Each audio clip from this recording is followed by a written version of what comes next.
You can't really change emotions directly, but you can change the thoughts that led to that emotion. And so it's sort of like a byproduct of when you change your thinking, then your feelings and your behaviors will follow suit. Cognitive behavioral therapy is really where I cut my teeth in grad school, and it's really what the foundation of my treatment modality still is. So cognitive behavioral therapy is a evidence-based treatment that is practical, it's time limited, it's very goal-oriented, and it's all about being able to learn the tools to be your own therapist. So cognitive behavioral therapy is based on the cognitive behavioral model, which says that all emotions are preceded by thoughts. And all behaviors are preceded by thoughts. And so if you're able to notice that thought and you're able to change that thought, you will be able to change your emotional content. And people sometimes will have a negative emotion and get very, very frustrated about it. And they try to change it, but it doesn't work. And it's because you can't really change emotions directly, but you can change the thoughts that led to that emotion. And so it's sort of like a byproduct of when you change your thinking, then your feelings and your behaviors will follow suit. When you said time limited, what does that mean? It just means that therapy is not necessarily designed to go on and on forever. Sometimes people will tell me that they've been in psychotherapy for 5, 6, or 7 years.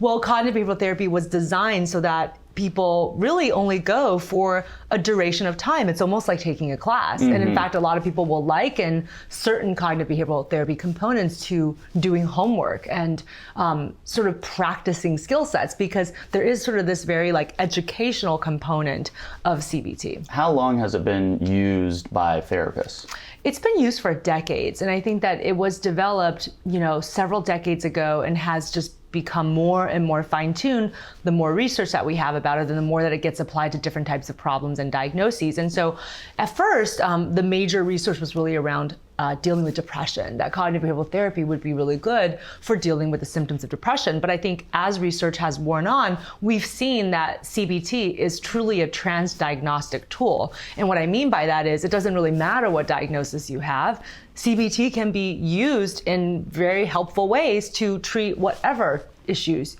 you might be having, that there's an application for almost everything that you see out there. So depression, anxiety, what about personality disorders? Personality disorders can be one of those things, relationship problems, career issues.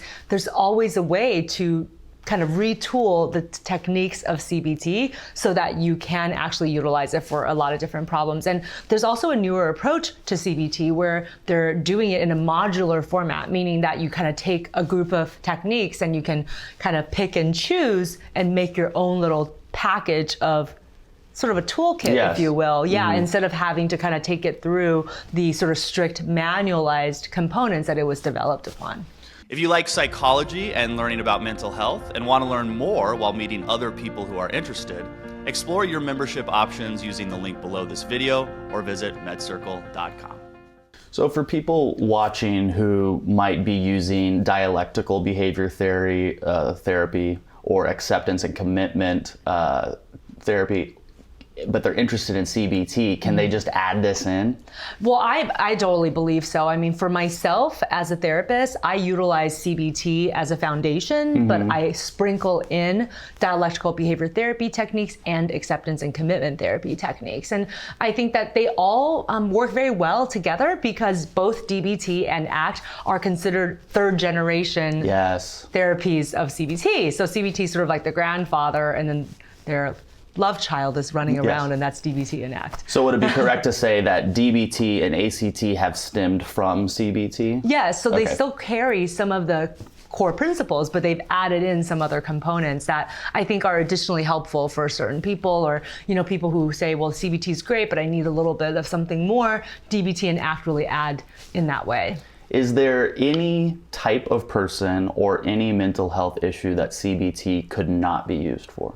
I think CBT is definitely worth a shot for everyone. I mean, there's very little contraindications, and the worst thing that happens is that it doesn't work for you. But I really feel like the application is so universal, because just the idea of the cognitive behavioral therapy model, I remember when I was learning the model in grad school that my eyes were really opened when this sort of core concept of thoughts are what leads to emotional reactions, it was huge for me, because people sometimes think, man, I just woke up in a bad mood, or man, I just got cranky all of a sudden. And that makes you feel kind of out of control of the process. Wow, my emotions just come up whenever and I don't know how to deal with them. Well, when you know that thoughts are leading to those emotions, all you got to do is just rewind a little bit in time and say, what was I just thinking? And that helps you to identify patterns and to feel more in control of your daily life. This is putting people back in control who feel like that their emotions are controlling them. Yes, exactly. So you're back in the driver's seat. You're the one who's perceiving and experiencing those emotions, and you know where they come from. Amazing.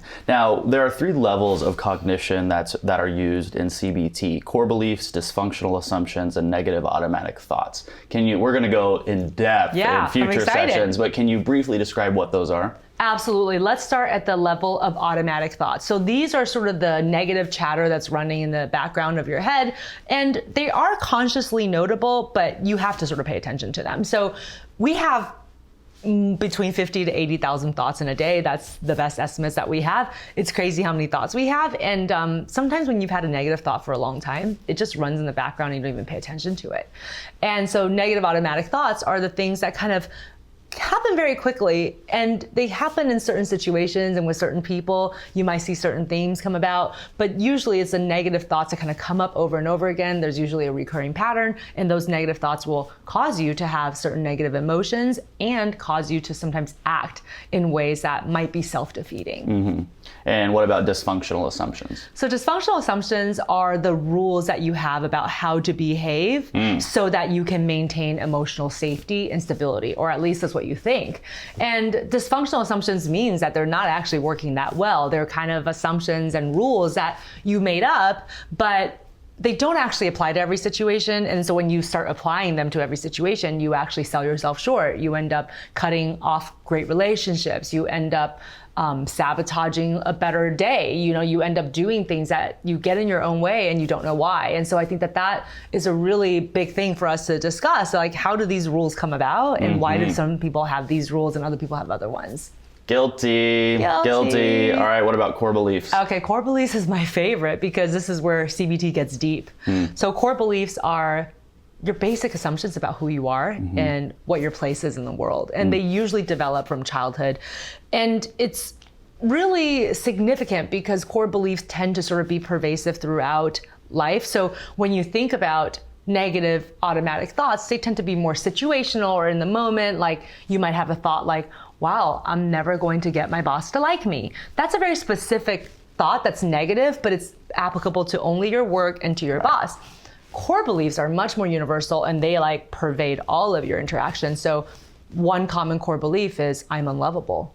I mean, imagine having that core belief. And that core belief then can lead to those assumptions and then can lead to the automatic thoughts. So for example, if you have a core belief that you're unlovable, makes sense that you might have a negative automatic thought of, wow, my boss will never like me, right? It translates, but the core belief can be applied to everything. So it's not just work, it's your romantic relationships, it's your relationships with your family members, and it's about who you think everybody thinks you are. For someone participating in CBT with their therapist or just utilizing the techniques that we're going to discuss, what will their life look like, or how will their life start to change?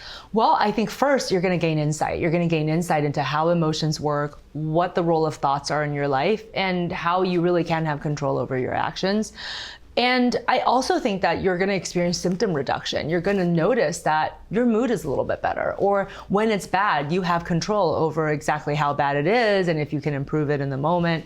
And you're going to see that your relationships are going to improve because so much of depression and anxiety and other common clinical conditions really do impact the way that we interact with others. And so when you apply the CBT techniques, you're going to find that my relationships are improving. I feel more connected with people, and I actually don't want to isolate as much. And that's a really important application of CBT because we know all of the harmful physical and psychological effects of isolation. Yes, absolutely.